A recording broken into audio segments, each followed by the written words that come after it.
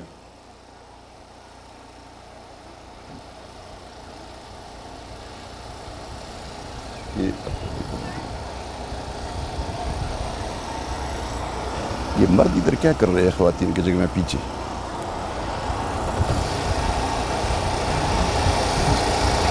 جو علم الاسماء دیا گیا یہ اصل علم تھا، اور اب بھی وہی علم ہے. یہ کیا تھا جو اصل علم ہے؟ ہر چیز کا نام اور اس کے استعمال کا طریقہ، اس کے بارے میں میری ذمہ داری اور میرے حقوق، یہ سب بتا دیے. یہی چیز علم ہے. جو کچھ دنیا کے اندر ہے، دنیا کے اندر ہے، میرے استعمال میں ہے، کسی اور کے استعمال میں ہے، یہ سب کچھ کیا ہے، اس کا کام کیا ہے، میرے لیے اس کی استعمال کی گنجائش کیا ہے. تو چیز، اس کا نام، اس کے استعمال کا طریقہ، اس کے بارے میں میری ذمہ داری اور میرے حقوق، یہ پورا علم آدم علیہ السلام کو دیا گیا. اور اس کے بعد جب یہ سارے نام بتا دیے تو پھر فرشتوں کے سامنے ان ناموں کو رکھا. ثم عرضهم على الملائکہ، پھر فرشتوں کے سامنے اس پوری علم کو رکھ دیا گیا اور ان سے یہی بات پوچھی کہ اب یہ نام سارے بتا دو. یہ جو کچھ بتایا گیا ہے، سکھایا گیا ہے، گویا فرشتوں کو بھی یہ سب کچھ دیا گیا، آدم علیہ السلام کو بھی دیا گیا، اور پھر سوال فرشتوں سے کیا. فقال انبئونی باسماء ہؤلاء، اب یہ سبق سناؤ مجھے جو آدم کو پڑھایا گیا، آپ کو بھی پڑھایا گیا. فرشتوں نے کہا قالوا سبحانک، یہ اللہ نے فرمایا ان کنتم صادقین، اگر تم اس بات میں سچے ہو کہ آدم کی کیا ضرورت ہے، ہم تسبیح کر رہے ہیں، ہم ذکر کرتے ہیں، عبادت کرتے ہیں. اس کے بعد فرشتوں کا جو جواب تھا قالوا سبحانک لا علم لنا، اے اللہ کتنا تو پاک ہے، ہمیں وہ کوئی علم نہیں سوائے اس علم کے، الا ما علمتنا، جو تو نے ہمیں سکھایا ہے. انک انت العلیم الحکیم، بے شک تو علیم اور حکیم ہے، علم والا اور حکمت والا ہے. ظاہر بات ہے فرشتوں کو اپنے حدود کے اندر جتنا ان کا کام ہے اتنا علم دیا گیا، دنیا کے ان معاملات کا علم تو نہیں دیا گیا. قال، اللہ نے فرمایا یا آدم، اے آدم، انبئہم باسمائہم، تو ان کو اب خبر دے دو، بتا دو ان چیزوں کے نام. فلما انبأہم باسمائہم، آدم علیہ السلام نے بالکل ایک سانس میں ساری چیزوں کے نام جو علم تھا پورے کا پورا بتا دیا. اور دنیا کے حوالے سے، دنیا کے کاموں کے حوالے سے، اعمال کے حوالے سے، اقوال کے حوالے سے جو علم ضروری تھا وہ پورے کا پورا آدم کو دیا گیا، اور آدم نے سب کچھ سنا دیا علیہ السلام.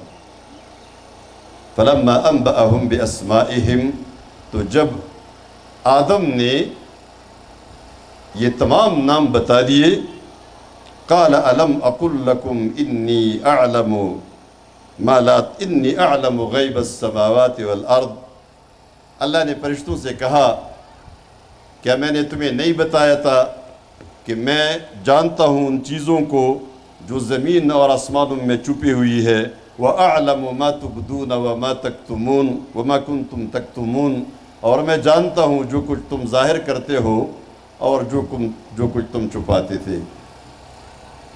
اب ظاہر بات یہ سوال ہمارا نہیں ہے، ہمارے حدود کار میں، جورسڈکشن میں نہیں آتا. ظاہر جو انہوں نے کیا وہ تو یہی کیا کہ ہم تسبیح و تحلیل سب کچھ کر رہے ہیں، تو کہیں ایسا تو نہیں ہے کہ ہم سے کوئی قصور ہوا ہو اور اللہ نئی مخلوق کو پیدا کر رہا ہو. لیکن چھپا رہے تھے کچھ، وہ کیا چھپا رہے تھے وہ ہمیں علم نہیں ہے. بتانا ضروری ہوتا تو اللہ بتا دیتا. اس لیے اس میں اپنے علمی موشگافیہ اختیار کرنا کہ فرشتے یہ چھپا رہے تھے وہ چھپا رہے تھے، فرشتوں کے دلوں کے اندر جو بات تھی آپ کو کیسے علم ہوا؟ اللہ نے نہیں بتایا، اللہ کے رسول نے نہیں بتایا۔ آگے جو سبق ہے، آدم کو پیدا کیا اللہ نے، اور جب پیدا کیا یہ قرآن کریم نے بتایا ہے کہ ہم نے کیسے پیدا کیا۔ وَلَقَدْ خَلَقْنَا الْإِنسَانَ مِنْ سُلَالَةٍ مِّنْ طِينٍ، مٹی کے جوہر سے پیدا کیا۔ سلالہ جوہر کو کہتے ہیں۔ یہ ایک الگ موضوع جس پہ تفصیلی سائنسی بات ہے، آج کل سائنس نے جو تحقیقات کی ہے کہ سلالہ کیا چیز ہے، 1400 سال کے بعد سلالہ کے لفظ کو جاننے کی ہم کوشش کرتے ہیں، حقیقت تک بمشکل پہنچ پاتے ہیں۔ علماء نے لکھا ہے کہ یہ قرآن کا اعجاز لفظی ہے۔ یہاں اعجاز لفظی کا مطلب یہ ہے کہ قرآن کا لفظ اس بات کی گواہی دے رہی ہے، ہر لفظ، ہر کلمہ، کہ یہ اللہ کا کلام ہے، یہ پیغمبر کا اپنا کلام نہیں تھا۔ 1400 سال کے بعد سلالہ کے لفظ کو کہ خلاصہ، وہ جوہر جو مٹی سے نکالا گیا تھا، ہم تو سمجھتے ہیں کہ مٹی سے ایسا جیسے ہم چیزیں بناتے ہیں، ایسی کوئی چیز انسان جیسا مٹی سے بنایا ہوگا، پھر یہ گوشت کیسے بن گیا، اس طرح نہیں تھا۔ یہ سلالہ مٹی سے وہ خلاصہ نکالا گیا، جو لوگ کہتے ہیں وہ عرق ریزی، عرق کشیدگی کرتے ہیں، ایکسٹریکٹ ہوتی ہے چیزیں، اس طرح مٹی سے کوئی چیز ایسی ایکسٹریکٹ کی تھی، کشید کی تھی، جو انسان کا یہ مادے پر مشتمل تھی، اور آج بھی اسی مادے سے انسان پیدا ہوتا ہے، وہی کشید ہوتا ہے، جس کی کشید کا طریقہ آج آپ اور ہم کو سمجھ بھی نہیں آیا کیسے ہوتا ہے۔ اس مادے کو آپ انسانی جسم میں ڈھونڈ کر نکال نہیں سکتے، پتہ ہی نہیں ہے کہاں ہے۔ تو پیدا کیا آدم علیہ السلام کو، اور آدم علیہ السلام کو پیدا کرنے کے بعد لوگ کہتے ہیں، میں نے اس لیے ترجمہ پڑھانا ضروری سمجھا کہ لوگ کہتے ہیں کہ یہ پہلے پتہ نہیں کیڑا تھا اور پتہ نہیں پھر ترقی کی منزلیں طے کرتے کرتے پھر انسان بن گیا۔ اللہ نے یہاں بات صاف کر دی، پہلا انسان، کامل انسان پیدا ہوا تھا، یہ بندر اور کیڑا اور جو کچھ وہ کہتے، یہ لوگوں کی ناسمجھی اور بیوقوفیہ ہے۔ یہ ڈاروین کا نظریہ تھا، لیکن کچھ مسلمانوں نے قبول کیا، اس لیے کہ ان کو علم نہیں تھا اللہ کیا کہتا ہے۔ تو مکمل انسان اللہ نے پیدا کیا، اور آج جو کہتے ہیں کہ وہ نامکمل تھا، آپ نامکمل ہے، آج وہ مکمل تھا۔ آج آپ کے اندر کمزوریاں آئی ہے، آدم کے اندر کوئی کمزوری، کوئی نقص نہیں تھا، پورا انسان پیدا فرمایا تھا، اور پھر فرشتوں کا مسجود بنایا تھا۔ فرمایا وَإِذْ قُلْنَا لِلْمَلَائِكَةِ اسْجُدُوا لِآدَمَ، اور جب ہم نے فرشتوں سے کہا آدم کو سجدہ کرو۔ علمی باتیں، مفسرین کی تشریحات وہ اپنی جگہ پر، لیکن خلاصہ کیا تھا؟ مسجود الملائکہ کیسے بنایا، سجدہ کیسے تھا؟ کچھ لوگ کہتے ہیں تعظیم کا سجدہ تھا، اور پرانی شریعتوں میں سجدہ تعظیمی جائز تھا۔ تو جب ان سے پوچھا جاتا ہے کہ اس زمانے میں شریعتیں کدھر تھی؟ اس زمانے میں تو کوئی آدم علیہ السلام میں بھی پیدا ہو گیا، دنیا میں آیا ہی نہیں ہے، تو شریعت کہاں سے آئی؟ اصل میں یہاں جو مظاہرہ ہوا ہے، خلیفہ بن رہا ہے، خلیفہ نائب اللہ کا، زمین میں اس کو بھیجا جا رہا ہے، فرشتوں کو اس کا مطیعی فرمان بنایا جا رہا ہے، فرشتے تابعدار ہوں گے، سارے جو انسان کرنا چاہتا ہے ابن آدم، فرشتوں نے اس میں ڈیوٹی انجام دینی ہے۔ یہ اللہ کا خلیفہ ہے، تو بتانا تھا فرشتوں کو اور آدم علیہ السلام کو بھی، یہ تمہارے تابعدار ہے۔ گورنر آ رہا ہوتا ہے نا کسی صوبے میں، تو جب وہ آتا ہے تو یہاں گارڈ آف آنر دیا جاتا ہے۔ کس لیے دیا جاتا ہے؟ آپ میں سے جو لوگ پولیس، فوج اور ان میں رہے ہوتے ہیں، ان کو تو اچھی طرح معلوم ہے، اس لیے ہوتا ہے یہ فوج کا دستہ، یہ ایپسی کا دستہ، یہ پولیس کا دستہ، یہ فضائیہ کا دستہ، یہ نیول دستہ، یہ سارے ایک سلامی ہوتی ہے۔ کیوں؟ یہ سب آپ کے تابعدار ہیں، یہ سب آپ کے کارندے ہیں، آپ جو کام لینا چاہتے ہیں یہ کر کے دیں گے جب تک آپ گورنر ہیں۔ اسی طرح ایک مظاہرہ سجدے کی شکل میں تواضع اور عاجزی مظاہرہ جو بھی ہوا تھا وہ اللہ کو معلوم ہے کیسے ہوا تھا۔ تو جب حکم ہوا سجدہ کرو تو فسجدوا، انہوں نے سجدہ کیا، الا ابلیس، مگر ابلیس نے نہیں کیا، ابا، اس نے انکار کیا، اور انکار کیوں کیا، واستکبر، اور اس نے تکبر کیا، غرور کیا، تکبر کیا، اور اس نے کہا تھا میں اس سے بہتر ہوں، اس لیے کہ مجھے آگ سے پیدا کیا گیا ہے اور اس کو تو مٹی سے پیدا کیا گیا ہے۔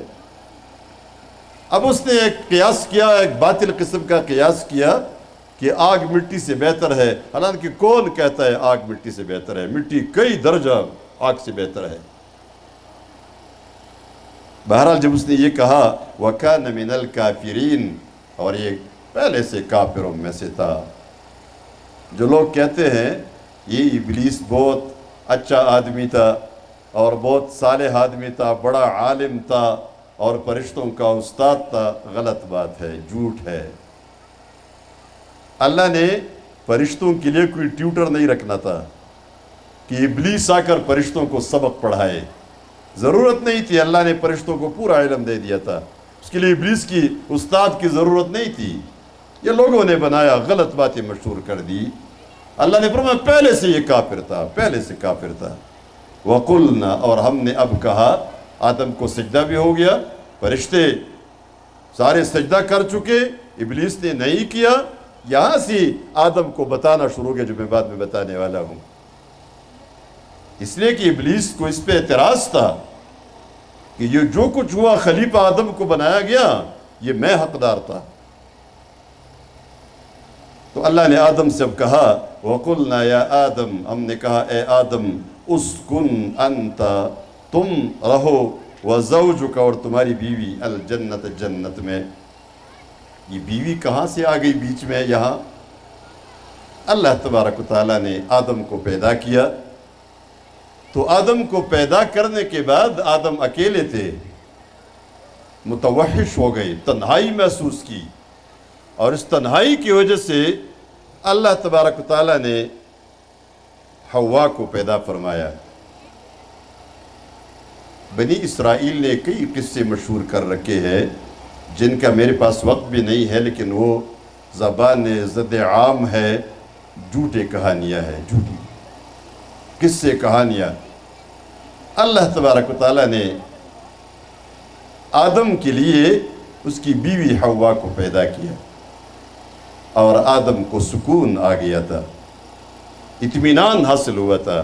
آج بھی آپ دیکھیں اللہ نے فرمایا ہم نے تمہاری بیویاں پیدا کی ہے تمہارے لیے تاکہ تم سکون حاصل کرو، سکون حاصل کرو، لیکن بیوی کے بغیر مرد نہیں ہے، اور بیوی کے بغیر مرد پر کوئی اعتبار نہیں کیا جا سکتا۔ ہم پشاور میں رہتے ہیں، حیات آباد کی بستی ہے، وہاں بڑے مہنگے مکانات ہوتے ہیں کرائے کے لیے، لیکن کچھ لوگ آتے ہیں، اسٹوڈنٹس آتے ہیں پڑھنے کے لیے، گھر کرائے پہ لینے کے لیے، جب وہ کہتے ہیں آپ کے گھر والے آپ کے ساتھ ہے، تو جب آپ کہتے ہیں نہیں میرے ساتھ میرے گھر والے تو نہیں، میں اکیلے رہوں گا، کہتے ہیں نہیں آپ کو مکان نہیں دیں گے۔ وہ شخص کہے نا میں دگنا کرایہ دوں گا، 50,000 کرایہ ہے گھر کا تو میں 1 لاکھ دوں گا، وہ کہے گا آپ کو مالک مکان 1 لاکھ نہیں تو 10 لاکھ بھی دے گا، میں نے مکان تمہیں کرائے پہ نہیں دینا۔ آپ یہاں آپ کے اوسیا میں، مری میں، یہاں کوئی آئے اور آپ کے محلے میں کرائے کا مکان لینا چاہے، آپ اس سے پوچھتے ہیں نا آپ کے ساتھ کون ہے، اہل و عیال ہے، آپ کی بیوی ہے؟ وہ کہے نہیں بیوی تو نہیں ہے، میں اکیلے رہوں گا، کہنا جی مہربانی کرے آپ چلے جائیں یہاں سے، ہم آپ کو مکان کرائے پر نہیں دیں گے۔ کیوں؟ بیوی کے بغیر آپ پر کوئی اعتبار بھی نہیں کرتا، آپ پر کوئی اعتماد نہیں ہے۔ اس وجہ سے بیوی کی اہمیت خود بخود معلوم ہونی چاہیے۔ تو حوا کو پیدا فرمایا اور پھر فرمایا دونوں جنت میں رہو، وَكُلَا مِنْهَا رَغَدًا حَيْثُ شِئْتُمَا، اور تم اس جنت کے پھلوں سے کھاؤ جو کچھ تم چاہو جہاں سے چاہو، البتہ ایک درخت بتا دیا، وَلَا تَقْرَبَا هَذِهِ الشَّجَرَةَ فَتَكُونَا مِنَ الظَّالِمِينَ، اس درخت سے یہ ایک درخت بتا دیا۔ یہاں بھی بے شمار آپ لوگوں نے بڑی بڑی کہانیاں سنی بھی ہوں گی اور بعض لوگوں نے سنائی بھی ہوں گی۔ یہ گندم کا درخت تھا، گندم کا پودا ہوتا ہے، اس کا درخت، اس کو کوئی درخت نہیں کہتے۔ کون سا درخت تھا، یہ پودا کون سا تھا، اللہ نے نہیں بتایا۔ یہ مقصد نہیں تھا کہ یہ گندم کی وجہ سے آج جو ہمارے پیٹ بڑے ہوئے ہیں تو لوگ کہتے ہیں کہ اس گندم نے ہمارے باپ کو بھی جنت سے نکلوایا تھا اور ہمیں بھی خراب کر دے گا۔ یہ خراب کرنے کے لیے نہیں آیا ہے۔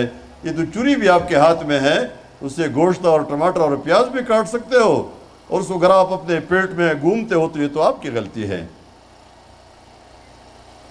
تو یہ درخت بھی پتہ نہیں کون سا درخت تھا، لیکن امتحان مقصود تھا۔ امتحان بھی مقصود ادھر نہیں تھا، آدم کو ایک روشنی فراہم کرنی تھی، اس کے لیے یہ پورا ایک تمثیلی سسٹم اللہ تبارک و تعالیٰ نے بنایا۔ اس درخت سے نہ کھاؤ بس، ورنہ تم اللہ کے حکم میں یعنی حکم عدولی بھی ہو جائے گی تمہاری، اللہ کے حکم میں نقص بھی آئے گا، اور پھر تم اپنے اوپر زیادتی کرو گے۔ تو شیطان آ گیا، فَأَزَلَّهُمَ الشَّيْطَانُ، یہ شیطان آ گیا۔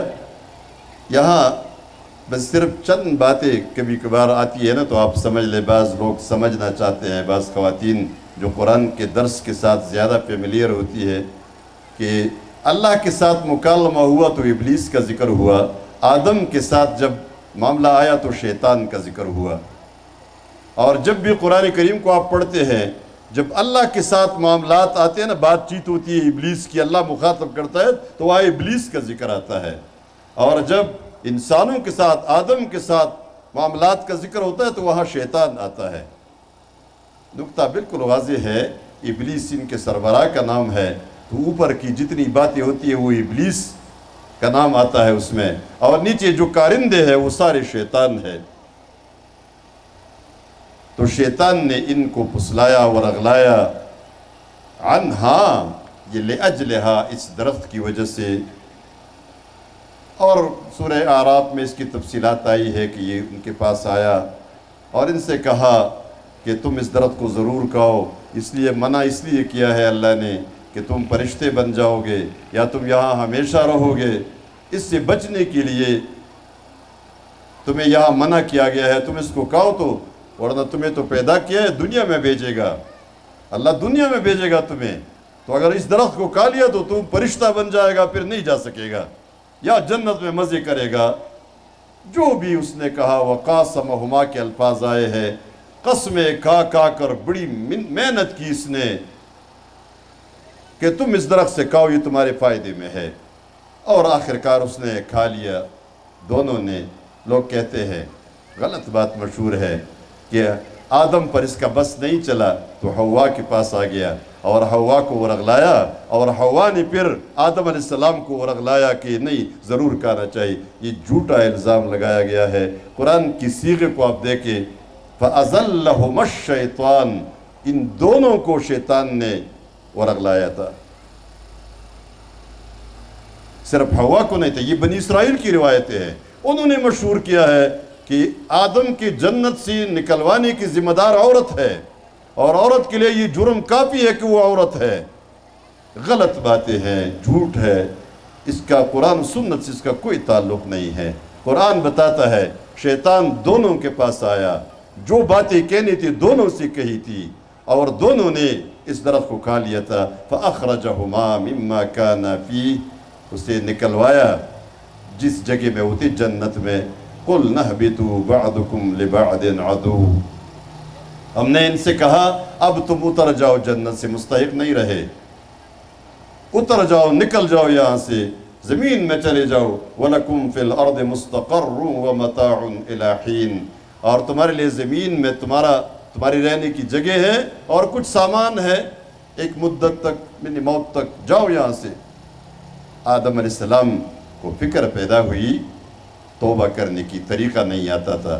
اللہ نے فرمایا فتلقى آدم من ربه كلمات فأتمهن، آدم نے اپنے رب سے کچھ کلمات سیکھ لیے، اللہ نے عطا فرمائے کچھ کلمات۔ ربنا ظلمنا انفسنا وان لم تغفر لنا وترحمنا لنکونن من الخاسرین، اے ہمارے رب ہم نے اپنے اوپر ظلم کیا ہے، اگر تو ہم پر رحم نہ کرے اور ہمیں معاف نہ کر دے تو ہم تو ظالموں میں سے ہو جائیں گے۔ اور اللہ نے توبہ قبول فرمایا، فتاب علیہ، اللہ نے توبہ قبول فرمایا، انہو هو التواب الرحیم، بے شک اللہ توبہ قبول کرنے والا اور مہربان ہے۔ پھر ہم نے کہا قلنا، ہم نے کہا اہبتو، اتر جاؤ۔ پہلے تھا بطور سزا، اب توبہ قبول ہوا بطور خلیفہ، برائے تکمیل منشا، اللہ کا جو منشا تھا اس منشا کی تکمیل کے لیے اب تو نے زمین میں خلیفہ کے طور پر جانا ہے۔ فَإِمَّا يَأْتِيَنَّكُم مِّنِّي هُدًى، تو جو تمہارے پاس میری طرف سے ہدایت آئے، تو جس نے اس ہدایت کو قبول کیا، فَمَن تَبِعَ هُدَايَ فَلَا خَوْفٌ عَلَيْهِمْ وَلَا هُمْ يَحْزَنُونَ، جس نے اس ہدایت کو قبول کیا نہ ان پر کوئی خوف ہوگا نہ وہ غمگین ہوں گے۔ وَالَّذِينَ كَفَرُوا وَكَذَّبُوا بِآيَاتِنَا أُولَئِكَ أَصْحَابُ النَّارِ هُمْ فِيهَا خَالِدُونَ، اور جس نے کفر کیا، میری آیات کو اور رسولوں کو جھٹلایا، یہی جہنم والے ہیں اور یہ اس جہنم میں ہمیشہ رہیں گے۔ اب آپ دیکھیں، یہ پوری کہانی تھی جو قرآن کی زبان میں آپ نے سنی۔ یہ کس لیے یہ کہانی ہے؟ قرآن کریم کی شروع میں یہ کہانی ہے، کیوں ہے؟ سب سے پہلا جو یہاں بیان ہے، وَإِذْ قَالَ رَبُّكَ لِلْمَلَائِكَةِ إِنِّي جَاعِلٌ فِي الْأَرْضِ خَلِيفَةً، جب تیرے رب نے کہا تھا فرشتوں سے میں زمین میں خلیفہ بنانے والا ہوں۔ ہم کون ہیں؟ آپ خود زور سے کہہ سکتے ہیں ہم کون ہیں؟ ہم خلیفہ ہیں، ہم سب نائب ہیں۔ اور نائب کون ہوتا ہے؟ اس کے اپنے کوئی اختیارات نہیں ہوتے، نائب کا کوئی اختیار نہیں ہوتا، سارے اختیارات اس کے ہوتے ہیں جس کا یہ نائب ہے۔ ہم بندے ہیں، ہم غلام ہیں، اور یہ آپ کو معلوم ہونا چاہیے کہ غلاموں کا جو زمانہ تھا پرانا گزرا ہے۔ میراث کے قوانین جب آتے ہیں، میراث تقسیم کرتے ہیں، تو غلام کے بارے میں یہ قانون تھا، آج کل تو غلام نہیں ہے، قانون یہ تھا کہ یہ نہ میراث لے سکتا ہے نہ اس کی میراث تقسیم ہو سکتی ہے۔ کیوں؟ میراث اس لیے نہیں لے سکتا کہ یہ جو کچھ لے گا اس کا نہیں ہے، اس کے مالک کا ہے، جو اس کو ملے گا وہ اس کے مالک کا ہوگا، اس کا اپنا کچھ نہیں ہے۔ اور تقسیم اس لیے میراث نہیں ہو سکتی کہ میراث مال اس کا ہے نہیں، تو جب اس کا کچھ ہے نہیں تقسیم کیا ہو جائے گا؟ یہی حیثیت ہماری ہے۔ آج ہم نے چند سوالات لے کر جانے ہیں یہاں سے، مردوں نے بھی خواتین نے بھی۔ کیا میں واقعی خلیفہ ہوں؟ میں اللہ کا نائب ہوں؟ میں واقعی نیابت کی ذمہ داری پوری کر رہا ہوں؟ میں پوری کر رہی ہوں؟ کیا ہم سب اپنے آپ کو نائب سمجھ رہے ہیں یا ہم نے اپنے آپ کو مختار کل سمجھا ہوا ہے؟ یہ جو نعرہ لگایا گیا، میرا جسم میری مرضی، آپ نے سنا نہ دیکھا؟ اگرچہ بعد میں پتہ چلا کہ یہ خواتین کا اپنا نعرہ نہیں تھا، یہ کرائے کے خواتین ان کو لایا گیا اور ان سے نعرہ لگوایا گیا، لیکن جنہوں نے اس کی تصدیق کی، ہاں واقعی ہماری مرضی ہے۔ آپ کی مرضی کہاں ہے؟ آپ کی مرضی ہے یہ جوانی کی عمر میں کچھ اچھل کود کر کے آپ سمجھتی ہے میری مرضی ہے، چند سال کے بعد جب بوڑھی ہو جائے گی اور آپ کا جلد آپ کی ہڈی کے ساتھ چپک جائے گا، یہ آپ اپنی مرضی سے بوڑھی ہو گئی ہے۔ مرد بھی اگر کہتا ہے میری مرضی ہے، آپ اپنی مرضی سے بوڑھے ہو رہے ہیں، سفید ریش ہو گئے ہیں۔ خواتین اپنی مرضی سے ان کے بال سفید ہو گئے ہیں۔ اگر اپنی مرضی سے بال سفید ہوتے تو جو ہیئر کلر کا کاروبار ہے سب سے زیادہ چل رہا ہے آج کل. خواتین اپنے سفید بالوں کو رنگ دیتی ہے. پتہ نہیں یہاں مردوں میں جتنے لوگ جوان نظر آ رہے ہیں حقیقی معنوں میں کتنے جوان ہیں اور کتنے نوجوان ہیں. نوجوان ایک جو نئے سرے سے اس کی جوانی آ گئی ہے. خواتین میں بھی پتہ نہیں کتنی خواتین جوان ہے حقیقت میں اور کتنی نوجوان ہے. یہ کیوں آپ یہ رنگ لگا رہے ہیں تاکہ میں جوان نظر آ جاؤں؟ کیا یہ آپ اپنی مرضی، آپ کی مرضی ہے؟ آپ کی مرضی ہوتی آپ کبھی بوڑھے نہ ہوتے، آپ کبھی بیمار نہ ہوتے. ہسپتال میں چیخ رہے ہو، چلا رہے ہو، درد ہے، تکلیف ہے، مرد بھی خاتون بھی. کیا یہ اپنی مرضی سے؟ یہ جو آپ مر رہے ہیں یہ اپنی مرضی سے مر رہے ہیں؟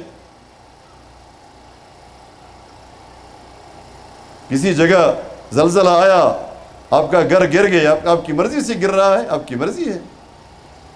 بابو سر ٹاپ میں جو کچھ ہوا ہے اللہ سب کی مغفرت فرمائے، کیا یہ اپنی مرضی سے ہوا ہے؟ نہیں، ہماری مرضی نہیں ہے. ہم خلیفہ ہے، ہم نائب ہے، سب کچھ اس کی مرضی سے. آپ لاکھ کہے میں نہیں مانتا. آج کے نوجوان نے کہا میرا کوئی مذہب نہیں ہے، نو ریلیجن. میں اللہ کو نہیں مانتا، میں رسول کو نہیں مانتا، میں دین اسلام کو نہیں مانتا. یہ نوجوانوں کے نعرے لگے آج کل. اور کہا اپنے آپ کو نام دے دیا ہم ایتھیسٹ ہے. ایتھیزم ہمارا نظام ہے، لا دینیت، الہاد، ملحد اپنے آپ کو نام دیا. اب اس نام سے اس عقیدے کی حقیقت میں کوئی تبدیلی نہیں آتی. الہاد آپ یاد رکھیے، ایتھیزم یہ کفر کا دوسرا نام ہے، جس میں آپ اللہ کو نہ مانے، رسول کو نہ مانے، دین اسلام کو نہ مانے، قرآن کو نہ مانے. تو کیا ہے؟ اس کو کفر کہتے ہیں. کہتے ہیں جو چیز ہمیں نظر نہیں آتی وہ نہیں ہے. مجھے ایک واقعہ یاد آتا ہے، کئی سال ہو گئے اس پہلے ہندوستان میں 8ویں کلاس کے بچے کلاس میں بیٹھے تھے اور استاد ہندو استاد پڑھا رہا تھا. تو آج کے لیے اس نے جو پیریڈ تھا اس کے لیے اس نے موضوع خاص کیا تھا کہ میں ان کو ملحد بنا دوں، ان بچوں کو اللہ کا انکاری بنا دوں کہ اللہ موجود نہیں ہے. تو اس نے سوال پوچھا اپنی کتاب کو اٹھا کے کہ بیٹا یہ کیا ہے؟ شاگردوں سے پوچھا. سب نے کہا سر یہ کتاب ہے. اس نے کہا یہ کیوں آپ کہتے ہیں کہ کتاب ہے؟ سب نے کہا یہ نظر آ رہا ہے کہ کتاب ہے. قلم نکالا، یہ کیا ہے؟ سب نے کہا یہ سر یہ قلم ہے. تو نے کہا کیوں آپ کہتے ہیں کہ قلم ہے؟ انہوں نے سب نے کہا اس لیے کہ نظر آ رہا ہے. چند باتیں پتہ جتنے وہ گراؤنڈ بنا رہا تھا، ذہن بنا رہا تھا، وہ ذہن بنا لیا. آخر میں پوچھا وہ خدا کا تصور وہ تمہیں نظر آتا ہے کہیں؟ بچوں سے پوچھا تو بچے تھے، سب نے کہا نہیں. جب نے کہا سب نے کہا نظر نہیں آتا تو پھر اس نے کہا ہوتا تو نظر آتا، ہوتا تو نظر آتا. اگر وہ موجود ہوتا تو آپ کو نظر بھی آتا. نہیں ہے اس لیے نظر نہیں آ رہا. اس سے پہلے کہ وہ مزید کچھ کہتا 8ویں جماعت کا ایک مسلمان طالب علم کھڑا ہو گیا. اس نے استاد کو چھوڑا اور اپنے شاگرد جتنے کلاس فیلوز تھے ان کی طرف مخاطب ہوا اور اس نے کہا میرے دوستو آپ کو ہمارے ماسٹر صاحب کی عقل نظر آ رہی ہے؟ تو سب نے کہا نہیں نظر آتی. اس نے کہا ہوتی تو نظر آتی نا. اخبار نے لکھا تھا، یہ واقعہ اخبار میں آیا تھا، ممکن ہے آپ میں سے کچھ لوگوں نے پڑھا بھی ہوگا. اس نے لکھا کہ وہ ٹیچر فوراً کلاس سے نکل گیا اور وہ پھر کلاس میں آیا ہی نہیں اس کے بعد، اس لیے کہ اس نے جتنا کچھ بنایا ہوا تھا وہ سب اس مسلمان بچے نے ایک ہی جملے میں سب کچھ ختم کر دیا. ہم یہاں کہتے ہیں جو ہمارے بچیاں کہتی ہیں نا، ہم تو آج بس جو چیزیں ہم دیکھیں گے، جن کا مشاہدہ کریں گے ہم ان کو مانیں گے. یہ بڑی دلیل ہے آج ان کی. اور کہتے ہیں کہ ہم جس چیز کو نہیں دیکھیں گے اس کو نہیں مانتے، دکھاؤ ہمیں. آپ اسے کہیں نا آپ اپنی عقل دکھائے مجھے، آپ ان سے کہیں نا آپ جس چیز سے زندہ ہے اپنی روح ہمیں دکھائے، کہاں ہے آپ کی روح؟ ہمیں کہتے ہیں یہ آپ لوگ جو کہتے ہیں نا یؤمنون بالغیب، یؤمنون بالغیب والا زمانہ گزر گیا ہے، اور ہمیں آج بتانا ہے یؤمنون بالتجربۃ والمشاہدہ، تجربہ بتانا ہے، مشاہدہ بتانا ہے، سب کچھ ہمیں دکھانا ہے۔ ہم ان سے پوچھتے ہیں اس زمانے میں، پرانے زمانے میں جو ضرورت تھی نا ایمان بالغیب کی اتنی نہیں تھی، آج زیادہ ہے۔ آپ کے سائنسی تحقیقات نے علم غیب پر ایمان لانا ضروری قرار دیا ہے۔ آپ مجھے بتاتے ہیں، میں کسی استاد سے پوچھوں مجھے بتائیے نا پاکستان کے اندر دنیا کے نقشے میں دیکھ لینا، یہ گلوب ہے، ایک کرہ ہے، آپ پاکستان میں کہاں پر ہے؟ آپ یقین کریں میں کچھ سال پہلے ناروے گیا تھا، جو دنیا کا بالکل ورلڈ اینڈ اس کو کہتے ہیں، آخری کونا ہے یہ جو سمندر سے اس طرف دنیا ہے، وہاں چونکہ وہ فن لینڈ اور ناروے یہ اوپر ہے، وہاں میں مذاق میں ساتھیوں سے کہتا تھا کہ یہاں مجھے ایسا لگتا ہے کہ میں دنیا کے اوپر کھڑا ہوں، میرا سر آسمان کی طرف ہے، ٹانگیں زمین پر ہے۔ اپنے ملک میں تو یہ جو جتنا یہ کرہ ہے ہم تو نیچے ہیں، آپ نقشے میں اپنے آپ کو دیکھیں ہم کہاں ہیں؟ تو بھائی جب نیچے ہے پاؤں اوپر کی طرف ہے، سر نیچے گرتے کیوں نہیں ہوں؟ یہ پانی سمندر جو اس دنیا کے اندر ہے یہ تو نیچے کی طرف بھی ہے، یہ گرتا کیوں نہیں؟ یہ برتن خالی کیوں نہیں ہوتا؟ تو ہمیں نیوٹن صاحب کا نام سامنے آتا ہے کہ نہیں یہ گریویٹی کا قانون ہے، نیوٹن نے جس کو مشاہدہ کے لوگ بنایا تھا، بنایا نہیں تھا، اس نے مشاہدہ کیا تھا کہ یہ ایک قانون ہے، ایک سسٹم ہے، ایک قوت ہے، سسٹم اور قانون ایک قوت ہے جس نے اس پورے سسٹم کو کنٹرول میں رکھا ہوا ہے۔ ہم کھڑے ہیں، ہم بیٹھے ہیں، اور یہ قانون اتنا، یہ قوت اتنا مضبوط ہے، آپ ایک پاؤں کو زمین سے اٹھاتے ہیں دوسرا نہیں اٹھا سکتے، ورنہ پھر گر جاتے ہیں، وہ آپ کو کھینچتی ہے۔ یہ جتنے بھی میں تشریح کروں اور کوئی سائنس کا ماہر تشریح کرے، لیکن میں ایک سوال کرتا ہوں موضوع کے حوالے سے کہ جناب آپ کتنی مہارت دکھائے، لیکن مجھے دکھائے میں اس گریویٹی کو دیکھوں، جب تک میں دیکھوں گا نہیں میں اس کو نہیں مانتا۔ اور آپ کہیں گے کہ نہیں آپ اس کو نہیں دیکھ سکتے، میں نہیں مانتا اس کو، آپ کہیں نہیں تم ناسمجھ ہو، مجھے کہو گے نا آپ ناسمجھ ہے، آپ سسٹم کو نہیں جانتے۔ یہی بات ہے کہ گریویٹی موجود ہے، میری آنکھ کی طاقت نہیں رکھتی، اتنی طاقت میری آنکھوں میں نہیں ہے کہ گریویٹی کو دیکھ سکے۔ آپ کی آنکھوں میں وہ طاقت نہیں ہے کہ اللہ کو دیکھ سکو۔ اس کا یہ مطلب نہیں ہے کہ اللہ موجود نہیں ہے۔ ابھی دیکھیں یہ آپ کے شامیانے ہل رہے ہیں، یہ کیوں؟ یہ ہوا ہے۔ میں آپ سے پوچھتا ہوں مجھے یہ دکھا دے، یہ ہوا کہاں ہے؟ میں نہیں مانتا یہ ہوا ہے۔ آپ کہتے نہیں دیکھو یہ نشانات، یہ علامات، میں کہتا علامات نہیں، مجھے ہوا دکھا دے کہاں ہے۔ نہیں دکھا سکتے آپ، ہوا کی کوئی شکل مجھے نہیں دکھا سکتے، لیکن یہ علامات ہے۔ یہ دنیا بنی ہے، یہ پوری دنیا بنی ہے، یہ آسمان بنا ہے، 7 آسمان، لیکن ایک تو نظر آ رہا ہے، تارے، سورج، چاند۔ کہتے نہیں یہ ایسے ہوا تھا، یہ ایک بگ بینگ ہوا تھا، دھماکہ ہوا تھا، اس دھماکے میں یہ دنیا بن گئی، آسمان بن گیا، اور ایک بڑا دھماکہ ہوا، زمین اور آسمان بن گئے، پھر ایک لٹل بینگ ہوا، چھوٹا دھماکہ ہوا، اس میں سورج بن گیا، پھر ایک واٹر بینگ ہوا تو پانی بن گیا، ایک اور بینگ ہوا، 6 بینگ کا جو ایک اس نے چھوڑ دیا نا، ایک شوشہ چھوڑا ہے انہوں نے۔ بالکل جو کچھ یہ کہتے ہیں قرآن بھی وہی کہتا ہے، لیکن یہ دھماکہ نہیں تھا۔ کانتا رتقن ففتقناہما، اللہ فرماتے ہیں یہ دونوں ایک مادہ تھا، ہم نے الگ کر دیا، زمین بنایا، آسمان بنایا، سورج بنایا، چاند کو بنایا۔ اگر دھماکے میں یہ الگ ہو گئے تھے تو زمین میں جو انسان کی رہنے کی گنجائش ہے، چاند میں بھی یہی گنجائش ہوتی۔ آپ جا کے چاند اپنے شٹل سے باہر نکلے، 2-4 منٹ گزارے، پھر پتہ چلے گا۔ یہاں یہ ساری چیزیں رکھ دی، وہاں اور چیزیں رکھ دی۔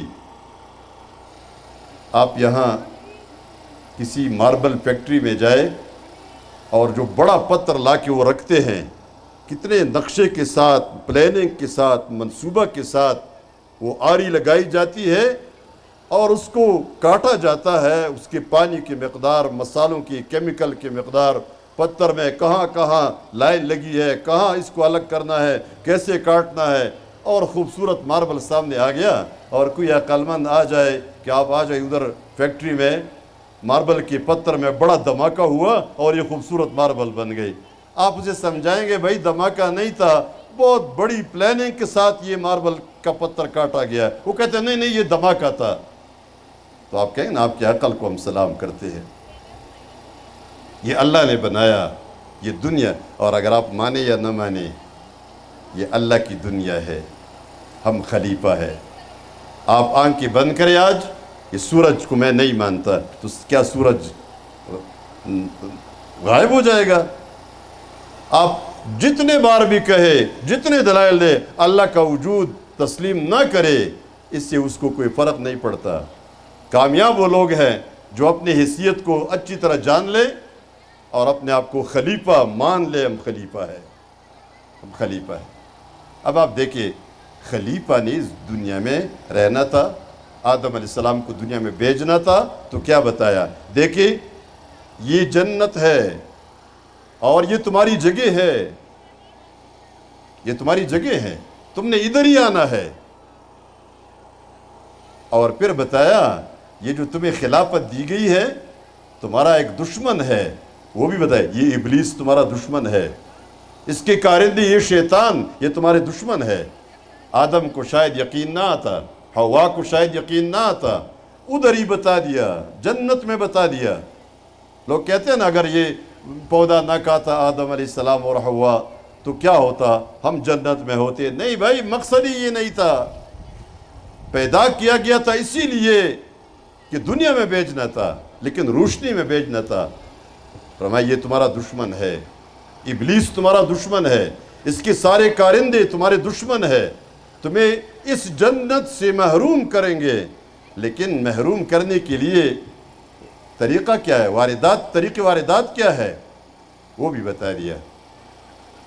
قرآن کریم نے پوری تفصیل بعد میں بتائی ہے کہ جب ان سے کہا تم اس درخت سے کھاؤ، درخت کا پل کھایا، ہوا کیا؟ کپڑے اتر گئے۔ آدم اور حوا دونوں جنت میں بے حجاب ہو گئے۔ اور فطرت کیا تھی؟ فطرت حیا کی تھی، پردے کی تھی۔ اور جو ہی کپڑے اتر گئے، فوراً آدم و حوا دونوں لگ گئے جنت کے درختوں کے پتے توڑ توڑ کے اپنے عورتوں کے اوپر چپکا رہے تھے۔ فطرت ہماری حیا کی ہے، حیا کی ہے۔ شیطان کا طریقہ واردات کیا ہے؟ آپ کے جسم سے یہ کپڑے اتارنا، آپ کو ننگا کرنا، بے حجاب کرنا، یہ اس کا طریقہ ہے، یہ اس کا کامیاب اور کارگر اسلحہ ہے۔ یہ تمہارا دشمن ہے، جنت سے نکلوائے گا۔ کس طریقے پہ؟ بے حیائی کے راستے، بے حیائی کے راستے۔ حیا کو اپناؤ، شیطان کی سازشوں میں نہ آؤ، اس لیے کہ تمہارے ماں باپ دونوں کو، آدم و حوا کو جنت سے نکلوایا تھا اسی ذریعے سے۔ اسی لیے اللہ نے فرمایا یا بنی آدم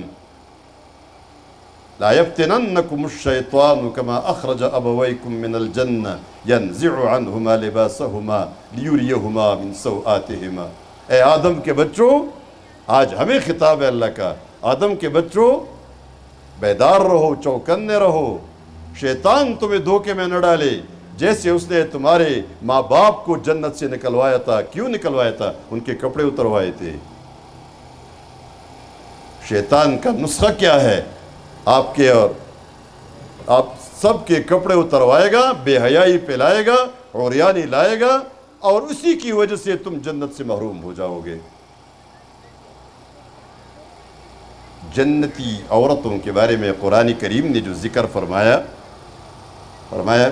جنت میں جو عورتیں رہیں گی جنت کی حور، جنت میں جانے والی عورتیں، خواتین، اللہ ہمارے تمام خواتین کو جنت میں لے جائے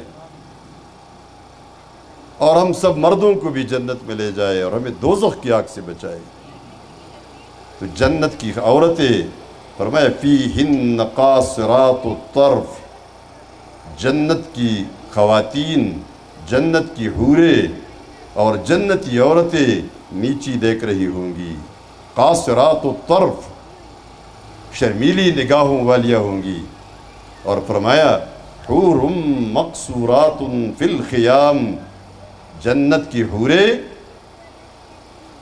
جنت کے اندر خیموں میں رہیں گی، خیموں میں رہیں گی۔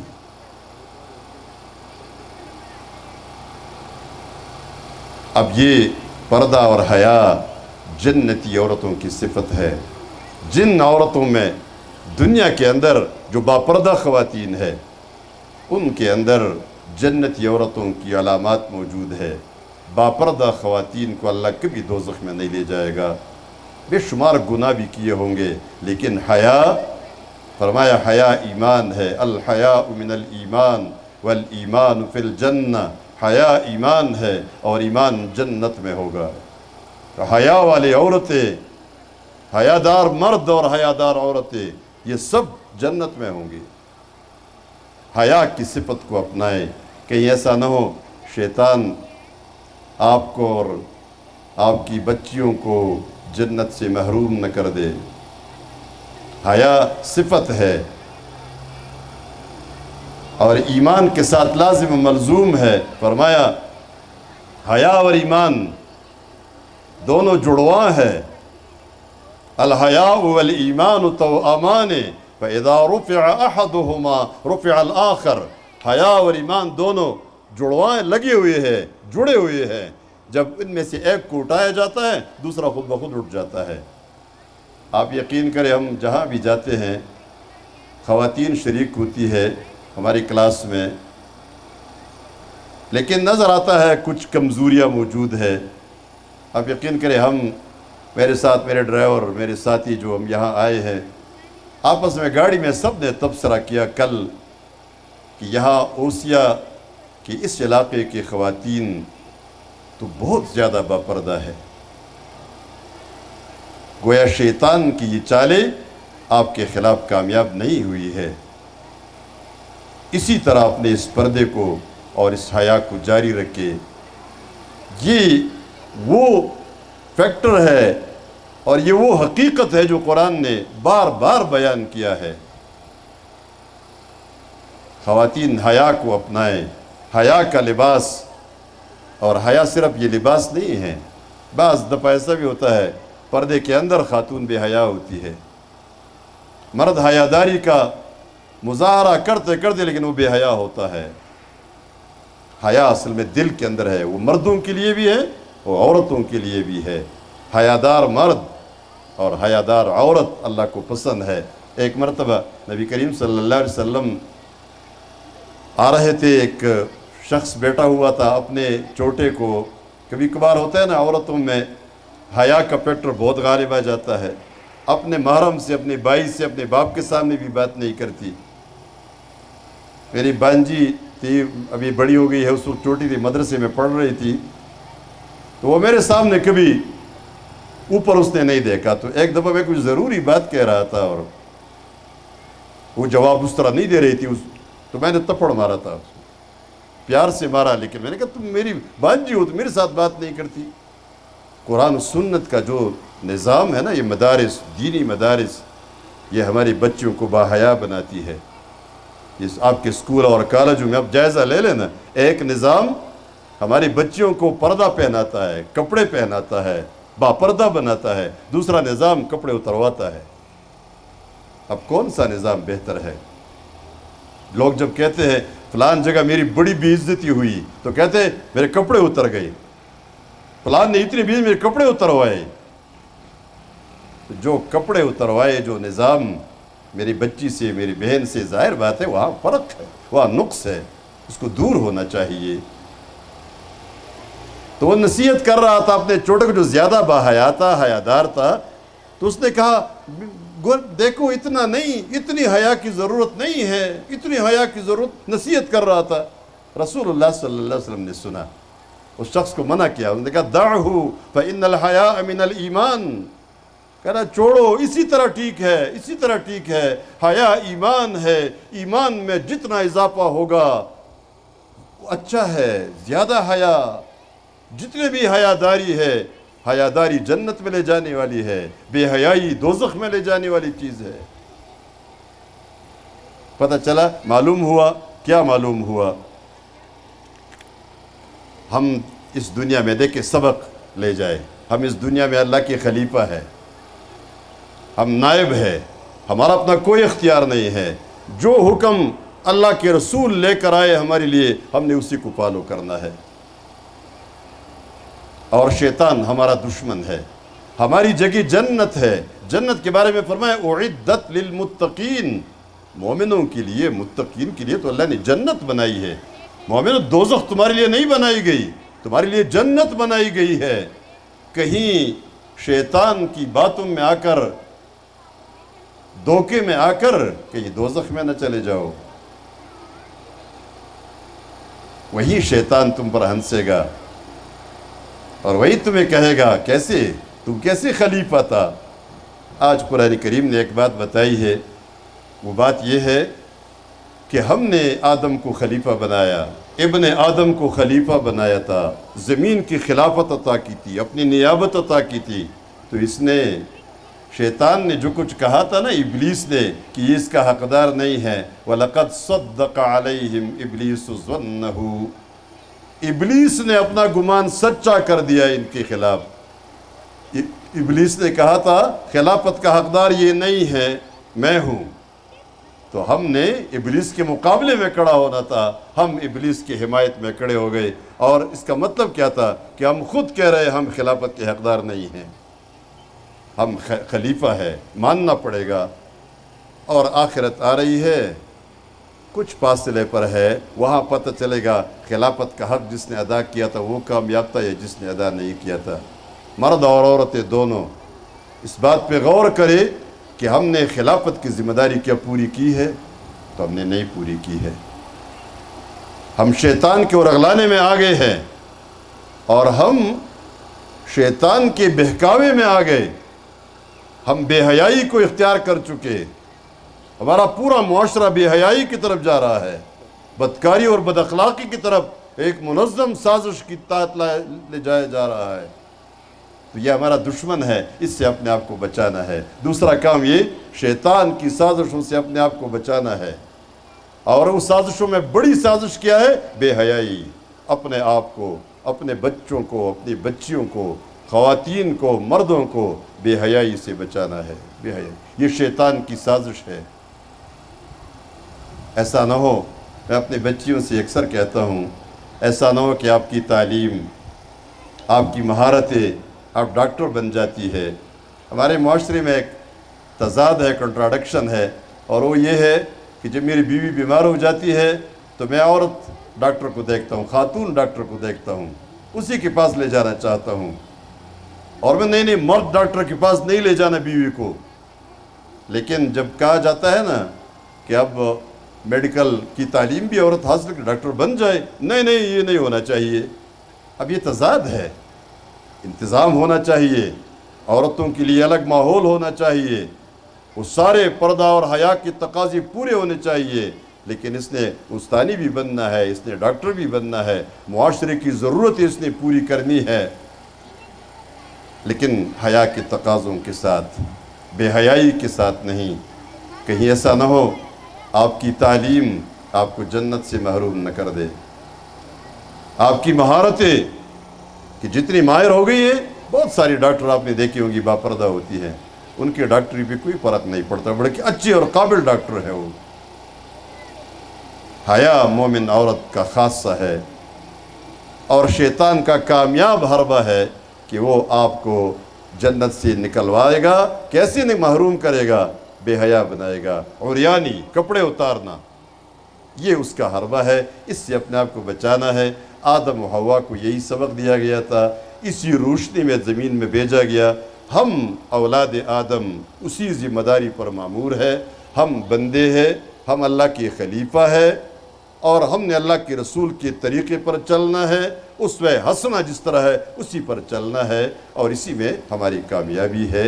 یہ وہ سبق تھا، شاید آپ میں سے کچھ لوگوں کو تھوڑا خشک سا سبق لگا ہوگا، لیکن اس کا خلاصہ معلوم ہو گیا، اور اسی کے ساتھ آج کے درس کا اختتام ہوگا۔ مجھے بتائیے، کل میں نے ایک ہوم ورک حوالے کیا تھا کہ جو بھی کام شروع کرو گے تو بسم اللہ پڑھو گے، کس کس نے وہ ہوم ورک کیا ہے؟ ہاتھ اٹھائے تاکہ میں دیکھوں، ماشاءاللہ۔ لیکن اب بھی زیادہ نمبر خواتین کو میں دوں گا، وہ اس لیے کہ آپ میں سے بہت ساروں نے ہاتھ نہیں اٹھائے، شاید ہاتھ انہوں نے نہیں اٹھائے ہیں جو کل آئے نہیں تھے۔ دوسرا کام میں نے حوالے کیا تھا کہ ساتھ ایک ایک دو دو لوگوں کو ساتھ لانا ہے، کس کس نے یہ ہوم ورک کیا ہے؟ دیکھیں، اس ٹیسٹ میں خواتین تو شاید پاس ہو گئی ہے، لیکن مرد تھوڑے سے کمزور پڑ گئے ہیں۔ اس کو دوبارہ کرنا ہے روز۔ دیکھیے، کل کا دن ہے، پرسوں کل درس ہو جائے گا، پرسوں دعا کا دن ہے، توبہ کرنے کا دن ہے۔ یہ پورے علاقے کے مرد و خواتین نے یہاں جمع ہونا ہے، اور ہم سب نے مل کر اللہ کے حضور توبہ کرنا ہے، دعائیں مانگنی ہے اللہ سے، اپنی حاجتیں اور سب کچھ۔ تو ان 2 دنوں میں مزید اپنا یہ کام کرے۔